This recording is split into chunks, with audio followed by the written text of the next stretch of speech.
साथियों नमस्कार। आज पढ़ेंगे करंट अफेयर्स 17 जुलाई जो कि आज है और कल था 16 जुलाई दोनों का।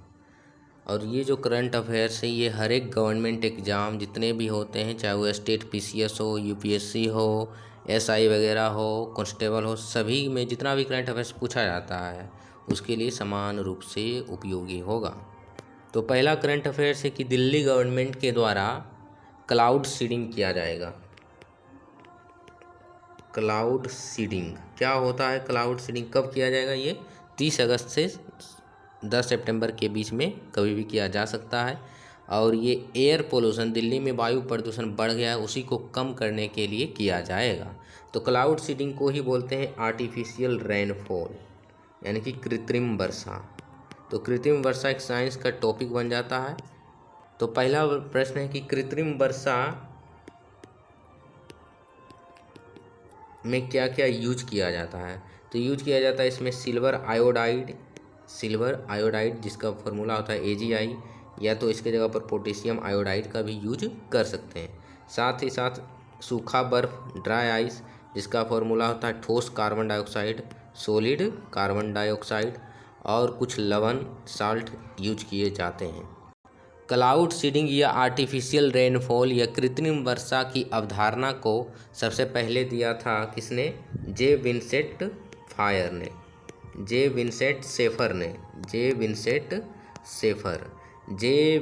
सेफर को माना जाता है जनक। आर्टिफिशियल जो रेनफॉल किया जाता है उसके जनक जे विंसेंट सेफर को माना जाता है। तो क्लाउड सीडिंग या आर्टिफिशियल रेनफॉल किया जाता है, जैसे जल की कमी हो गई किसी क्षेत्र में तो वहाँ पर वर्षा किया जाता है। प्रदूषण बहुत अधिक बढ़ गया है तो पार्टिकुलेट मैटर, खासकर धूलकण वगैरह, तो उसको वर्षा होने से वो ख़त्म यानी कम हो जाता है वायु प्रदूषण, इसलिए किया जाता है।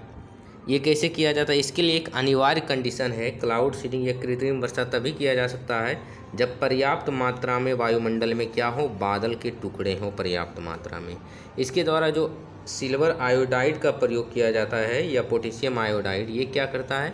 क्रिस्टल के रूप में काम करता है। ये बादलों को जो छोटे छोटे टुकड़े में हैं उसको जोड़ने का काम करता है और हैवी क्लाउड बनाने का काम करता है। हैवी क्लाउड बनने के कारण ये भारी हो जाती है और इसमें कुछ साल्ट का प्रयोग किया जाता है और उस साल्ट से ये संघनित होकर नीचे बरसने लगती है पानी के रूप में।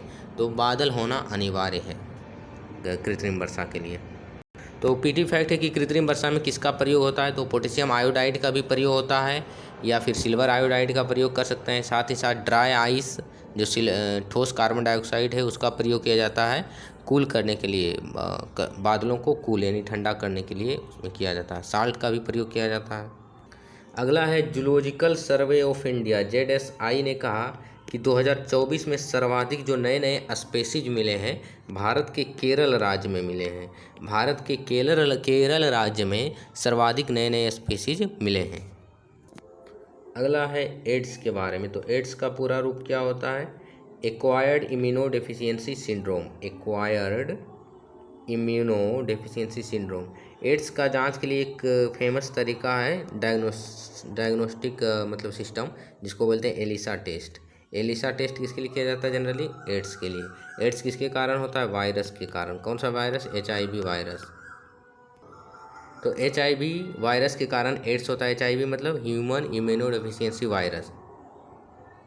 और इसके लिए WHO ने कहा एक लेना कैपेविर ड्रग है, दवाई है लेना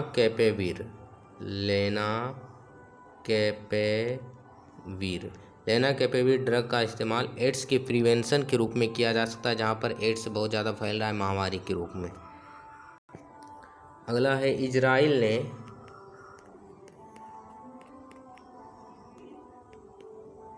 ड्रोर 1 लॉन्च किया। ड्रोर 1 क्या है? ये ड्रोर 1 एक प्रकार का सैटेलाइट है। क्या है? उपग्रह है। यह इजराइल सरकार के द्वारा फुल्ली फंडेड एक सैटेलाइट है जो डोमेस्टिकली बनाया गया है, कम्युनिकेशन सैटेलाइट है और ये इजराइल के लिए काम करेगा सैटेलाइट। तो ड्रोर 1 इजराइल का एक डोमेस्टिक कम्युनिकेशन सिस्टम से संबंधित सैटेलाइट है और फुल्ली गवर्नमेंट फंडेड है। अगला है कर्नाटक राज्य ने fully digital e stamping system launch किया है। ई स्टाम्पिंग सिस्टम जिसमें जो फिजिकल स्टाम्प है उसके लिए ज़रूरत नहीं पड़ेगी, अब ई स्टाम्पिंग सिस्टम किया जाएगा ताकि स्टाम्पिंग में जो घोटाला वगैरह है उसको दूर किया जाए और फिजिकल स्टाम्प की ज़रूरत हमें ना पड़े। इजराइल ने सीरिया की राजधानी दमिश्क पर अटैक किया। इजराइल ने सीरिया, तो यहाँ पर कुछ कैपिटल राजधानी, वहाँ की मुद्रा और वहाँ का ये क्या बोलते हैं, वहाँ का संसद का नाम, ये ध्यान में रखना, पीटी में कभी कभार पूछा जाता है। इसमें पहला इम्पोर्टेंट है भारत और उसके जो पड़ोसी देश हैं, और साथ ही साथ चीन है, जापान है। चीन की मुद्रा का क्या नाम है, चीन का संसद का क्या नाम है, चीन की राजधानी कहाँ है, जापान, रूस, Ukraine, Israel, Iran, Yemen, Bhutan, Bangladesh, Myanmar, Sri Lanka, Maldives, Syria वगैरह। तो इसके संसद का नाम, राजधानी और उसका मुद्रा, ये ध्यान में रखने की हमें आवश्यकता है।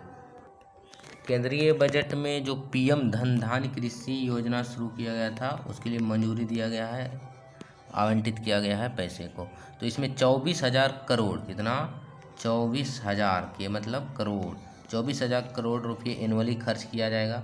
तो पीएम धन धान्य स्कीम क्या है, योजना क्या है? पीएम धन धान्य स्कीम के तहत भारत के जो 100 ज़िले हैं, कितना, 100 ज़िले जहाँ पर उत्पादकता बहुत कम है, लो क्रेडिट है और बहुत पिछड़ा है, मतलब उत्पादन कृषि में, तो वहाँ पर उसको प्रोवाइड किया जाएगा, उसमें क्रेडिट दिया जाएगा, उपकरण पर खर्च किया जाएगा ताकि उत्पादन बढ़े। तो इसमें 100 ज़िले याद रखना है और कितना पैसा दिया जाएगा, 24,000 करोड़ रुपये एनुअली। एट प्रेजेंट CDS कौन है? चीफ ऑफ डिफेंस स्टाफ, उनका नाम है जनरल अनिल चौहान।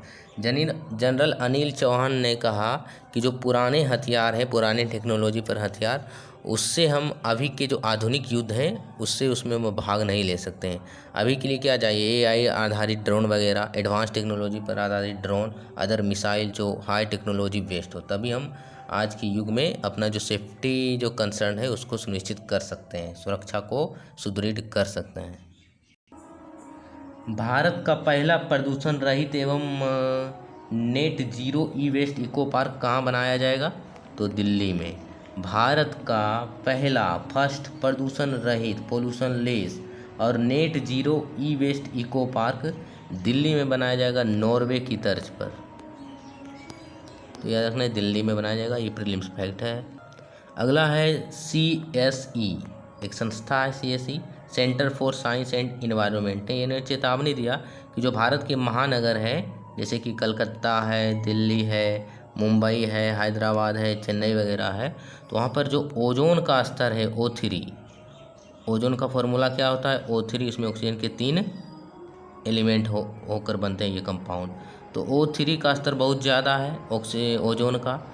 यहाँ से पूछा जा सकता है क्या ओजोन ग्रीन हाउस गैस है, क्या ओजोन का उत्पादन डायरेक्टली होता है? तो ओजोन O3 एक ग्रीन हाउस गैस है। इस जो ओजोन पाया जाता है जनरली नेचुरली कहाँ पाया जाता है? समताप मंडल के निचले परत में, समताप मंडल स्ट्रेटोस्फेयर के लोअर पार्ट में पाया जाता है, वहाँ पर वो पाया जाता है, जिसके कारण जो परावैंगनिक किरण आती है अल्ट्रावायलेट रेड सूर्य से, उसको एमिट कर देता है और कुछ एब्जॉर्ब भी कर लेता है, तो वहाँ पर पाया जाना ठीक है। लेकिन ये वायुमंडल की जब निचले सतह पर पाया जाता है तो पृथ्वी की जो पॉपुलेशन है यानी जीव है उसके पर्यावरण के लिए हानिकारक होता है। और ओजोन के कारण व्यक्तियों में जो हार्ट से संबंधित बीमारी हो सकती है, फसल का जो उत्पादन वो प्रभावित हो सकता है, अन्य जीवों को ये दुष्प्रभाव हो सकता है इससे। तो O3 उत्पादित कैसे होता है?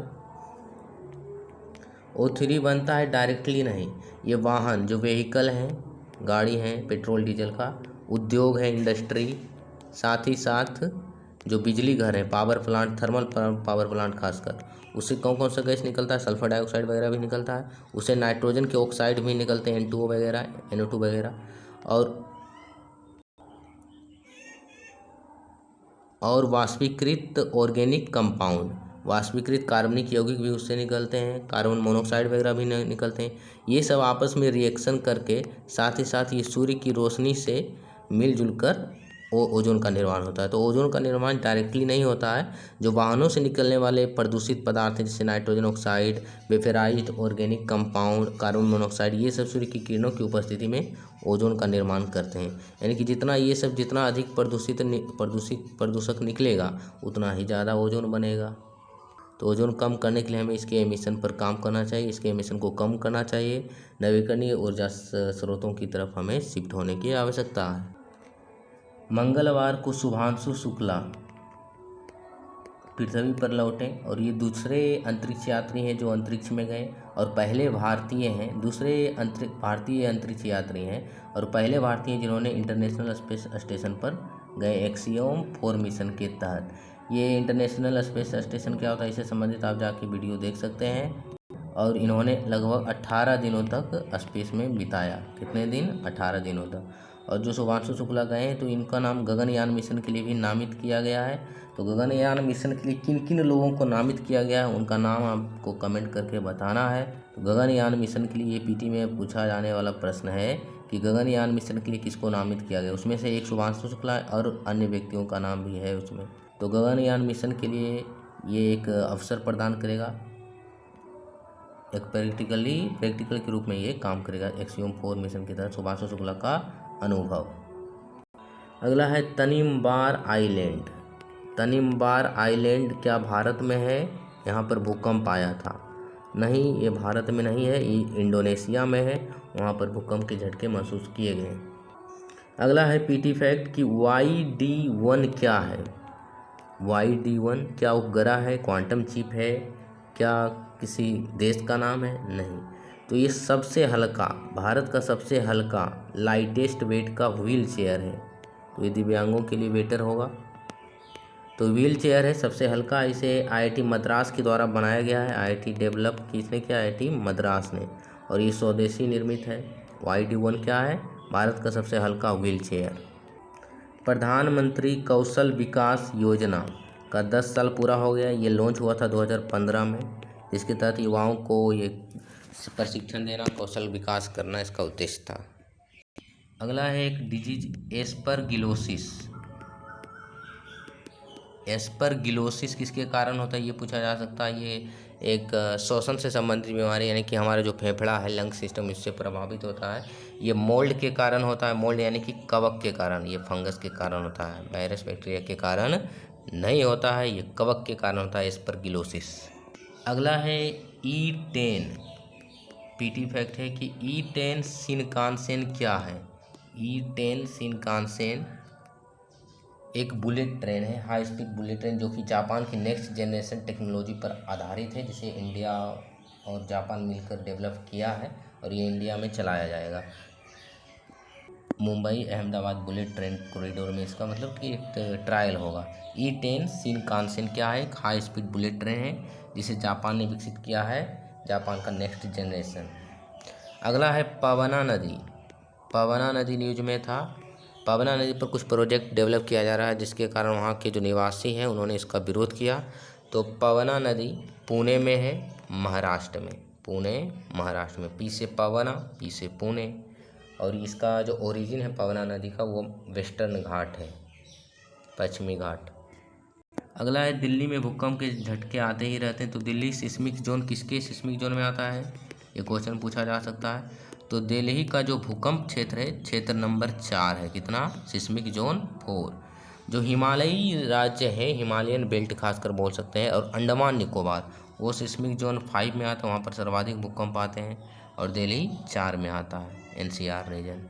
अगला है ICAR, Indian council of agriculture research का 97वां फाउंडेशन डे बनाया गया, यानी कि इसको बने 97 साल हो गया है। तो ये एक ऑटोनोमस एपेक्स बॉडी है। ICAR स्वायत्त स्वतंत्र निकाय है जो ministry of agricultural and farmer welfare के अधीन आता है। इसकी स्थापना 16 जुलाई को हुई थी, 16 जुलाई 1929 ईस्वी को। उस समय उसका नाम imperial council of agriculture research था। और इसके जो प्रेसिडेंट होते हैं, ICAR के अध्यक्ष या प्रेसिडेंट पूछा जाए, पदेन प्रेसिडेंट कौन होते हैं? Ex officio president. तो ये होते हैं केंद्रीय कृषि मंत्री। केंद्रीय कृषि मंत्री ICAR के एक्स ऑफिशियो यानी पदेन अध्यक्ष या राष्ट्रपति होते हैं। इसका काम है रिसर्च, जो एग्रीकल्चर सेक्टर में उसमें रिसर्च को बढ़ावा देना। भारत का पहला राज्य कौन बना है जिसने पहली बार ट्राइबल जीनोम सीक्वेंसिंग किया है? ट्राइबल जीनोम सीक्वेंसिंग, जनजातियों का जो जीनोम है उसका सीक्वेंसिंग, एक अनुक्रम पैटर्न तैयार किया है ताकि जो जनजातियों में प्रिविलेंट बीमारी है उसको टारगेटेड मेडिसिन के द्वारा ठीक किया जा सके। तो गुजरात राज्य भारत का पहला राज्य है जिसने ट्राइबल जीनोम सीक्वेंसिंग किया है। जीन क्या होता है? डीएनए के सेगमेंट को, यानी कि डीएनए के जो छोटे छोटे खंड जिससे बना होता है डीएनए, उसको बोलते हैं जीन। और सभी जीन को हम मिला देंगे तो जीन के ग्रुप को कहते हैं जीनोम। उसका मतलब एक पैटर्न तैयार किया जाता है कि जैसे इन ट्राइबल का जीनोम इस ढंग का है तो वहाँ पर उस ढंग का मेडिसिन दिया जाएगा, टारगेटेड मेडिसिन जिसे बोलते हैं। तो गुजरात राज्य पहला राज्य बना जिसने ट्राइबल जो जनजातीय क्षेत्र है वहाँ की जीनोम सीक्वेंसिंग किया है। अगला है पॉलिटी से संबंधित। सुप्रीम कोर्ट ने कहा कि अभिव्यक्ति की आज़ादी है, जो right to free speech and expression का है, right to speech and expression, जो कि आर्टिकल 19(1)(a) में आता है, उसमें कहा है सुप्रीम कोर्ट ने कि अभिव्यक्ति की आज़ादी जीवन की स्वतंत्रता, जीवन का अधिकार और स्वतंत्रता के अधिकार से ऊपर नहीं है। तो पहले आता है जीवन का अधिकार, स्वतंत्रता का अधिकार, उसके बाद आता है अभिव्यक्ति की आज़ादी का अधिकार। तो सुप्रीम कोर्ट ने क्यों कहा ऐसा इसलिए कहा सुप्रीम कोर्ट ने क्योंकि जो इलेक्ट्रॉनिक मीडिया है, इंटरनेट मीडिया, सोशल मीडिया के थ्रू लोगों को बिना रेगुलेशन का, बिना उनका कर्तव्य पता किए जो मन में आता है वो बोला जाता है, हेट स्पीच फैलाया जाता है ट्विटर के माध्यम से, फेसबुक के माध्यम से, यूट्यूब के माध्यम से, बिना तर्कों के आधार पर, बिना डेटा के आधार पर बोला जाता है। उसमें न्यायपालिकाओं को भी आलोचना की जाती है। हालांकि कभी कभी ये सही भी होता है, हमेशा ये फॉल्स नहीं होता है सोशल मीडिया के थ्रू जो फैलाई जाती है जानकारी। तो ये केस गया था, एक कार्टूनिस्ट है हेमंत मालवीय। कौन है? तो पूछा जा सकता है चर्चा में रहे हेमंत मालवीय कौन है। तो हेमंत मालवीय एक कार्टूनकार हैं, कार्टूनिस्ट हैं मध्य प्रदेश के। इन्होंने प्रधानमंत्री और जो RSS है उसका कुछ कार्टून टाइप का बना दिया था, जो कि फ्री स्पीच जो है, अभिव्यक्ति की आज़ादी, उस पर प्रश्न चिन्ह है। अभिव्यक्ति का आज़ादी किसी की व्यक्ति को तभी तक है जब तक कि वो उस आज़ादी का प्रयोग अपने अधिकार के लिए करता है, अपने विचारों को रखने के लिए करता है, ना कि किसी दूसरे के अधिकार के हनन करने के लिए। और अभिव्यक्ति की आज़ादी का प्रयोग इस ढंग से करना चाहिए, एक संतुलित तरीक़ा से, ताकि ना तो किसी के अधिकार का हनन हो, ना तो हमारा जो कर्तव्य है उसका भी हनन ना होना चाहिए। ऐसे भी कहा जाता है कि ए व्यक्ति को उतना ही अधिकार है जितना कि बी को है, यानी कि ए व्यक्ति अपने अधिकार से बी के अधिकारों का हनन नहीं कर सकता है। तो सुप्रीम कोर्ट ने इसमें कहा है कि जो इंटरनेट मीडिया उसको रेगुलेट करने की हमें आवश्यकता है, ताकि इस तरह के जो फेक स्पीच वगैरह फैलाए जाते हैं वो ना हो। अभिनेता और एक निर्माता, ये इम्पोर्टेंट क्वेश्चन है। धीरज कुमार कौन है? एक एक्टर हैं और एक निर्माता है, प्रोड्यूसर भी हैं। इनका निधन हो गया। ये फिल्म रोटी कपड़ा और मकान एक फिल्म है, उसके अभिनेता के रूप में इन्होंने काम किया है, एज ए एक्टर काम किया है।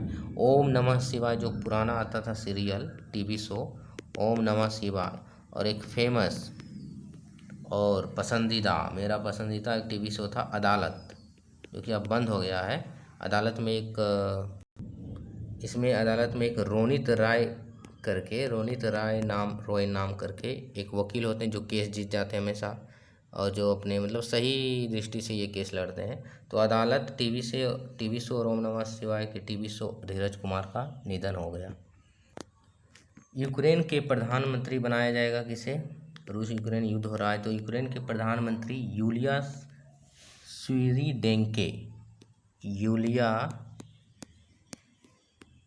स्विरिडेंके को बनाया जाएगा। अभी कौन है? डेनिस शमहाल है वहाँ के प्रधानमंत्री यूक्रेन के, और राष्ट्रपति हैं जेलेंस्की। तो डेनिस शमहाल को रक्षा विभाग दिया जाएगा और प्रधानमंत्री यूलिया स्विरिडेंके को बनाया जाएगा। तो जो मैपिंग का प्रश्न है उसमें पूछा जा सकता है कि ईरान से सटे देश का नाम, तो इसको कंप्लीट कर लेना है। इजराइल से सटे देश का नाम, रूस से सटे देश, यूक्रेन से सटे देश, पाकिस्तान से सटे देश, भारत से सटे देश। सीरिया से सटे देश। अगला है NCERT के बारे में। तो NCERT का पूरा रूप national council of educational and research and training होता है, जो कि क्वालिटी एजुकेशन जो सही तथ्य उस पर आधारित एजुकेशन कैसे प्रोवाइड किया जाए उसका उद्देश्य है। ये ऑटोनोमस बॉडी 1961 में ये बना था, जो कि NCERT की किताबें होती है, जो कि एक कॉन्सेप्चुअल क्लैरिटी के लिए इम्पोर्टेंट है। तो NCERT ने अपने जो 8वां का बुक है 8 क्लास का सामाजिक विज्ञान, उसमें अकबर को केवल सहिष्णु दिखाया गया। तो रिवाइज्ड एडिशन में क्या किया गया, अकबर को क्रूर भी बताया गया और सहिष्णु भी। उसमें कहा गया कि 1568 में चित्तौड़गढ़ की घेराबंदी के दौरान अकबर द्वारा लगभग 30,000 जो भारतीय हैं, हिंदू खासकर, उन लोगों को नरसंहार करने का आदेश दिया गया है। और आगे फ्यूचर में 9, 10, 11, 12 को भी रिवाइज्ड किया जाएगा। उसमें जो अलग अलग जो स्वतंत्रता सेनानियों को इतिहास में जगह मिलनी चाहिए उसको नहीं दिया गया, तो उसके बारे में भी वर्णन किया जाएगा। तो अभी एक न्यू NCERT फ्यूचर में पब्लिश होगी।